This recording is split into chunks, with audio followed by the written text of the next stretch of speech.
नमस्कार, मी मोनिका शर्मा आणि आपण पाहत आहात लोकसेतू मराठी न्यूज चॅनल। तर चला पाहूया आजच्या बातम्यांमध्ये काय खास आहे। बेलवेदर इंटरनॅशनल स्कूलमध्ये प्रजासत्ताक दिन मोठ्या उत्साहात साजरा। नंदुरबार नळवा रोड येथील बेलवेदर इंटरनॅशनल स्कूल येथे 26 जानेवारी रोजी भारताचा 77वा प्रजासत्ताक दिन अत्यंत उत्साहात व देशभक्तीच्या वातावरणात साजरा करण्यात आला। कार्यक्रमासाठी प्रमुख पाहुणे म्हणून डॉक्टर विजय पटेल, भावना विजय पटेल उपस्थित होते। शाळेचे चेअरमन पुष्पांजली संदीप पाटील व शाळेच्या मुख्याध्यापिका पूजा हसवानी यांची प्रमुख उपस्थिती लाभली। कार्यक्रमाची सुरुवात सकाळी ध्वजारोहणाने करण्यात आली। ध्वजारोहणानंतर राष्ट्रगीत, राज्यगीत सादर करण्यात आले।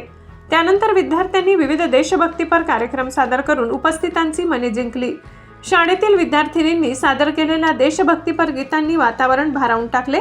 तसेच देशभक्तीपर आधारित नृत्य व नाटिकेच्या सादरीकरणातून स्वातंत्र्य लढ्यातील वीरांच्या त्यागाची आठवण करून देण्यात आली। विद्यार्थ्यांनी सादर केलेल्या विविध प्रकारच्या आकर्षक पिरॅमिड्सने कार्यक्रमात विशेष रंग भरला। विद्यार्थ्यांच्या शिस्तबद्ध सादरीकरणाचे उपस्थितांनी कौतुक केले।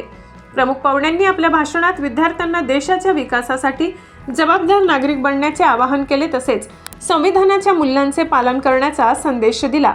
कार्यक्रमाच्या यशस्वी आयोजनासाठी शाळेचे शिक्षक वृंद, शिक्षकेतर कर्मचारी यांनी विशेष परिश्रम घेतले।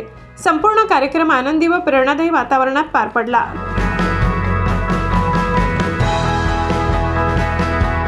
लोकसेतू मराठी न्यूज साठी मुख्य संपादक प्रवीण चव्हाण, नंदुरबार। साठी एवढंच। ताज्या घडामोडी, स्थानिक बातम्या आणि महत्त्वाच्या अपडेट्स जाणून घेण्यासाठी आमच्या लोकसेतू मराठी न्यूज चॅनलला सबस्क्राइब करा। धन्यवाद।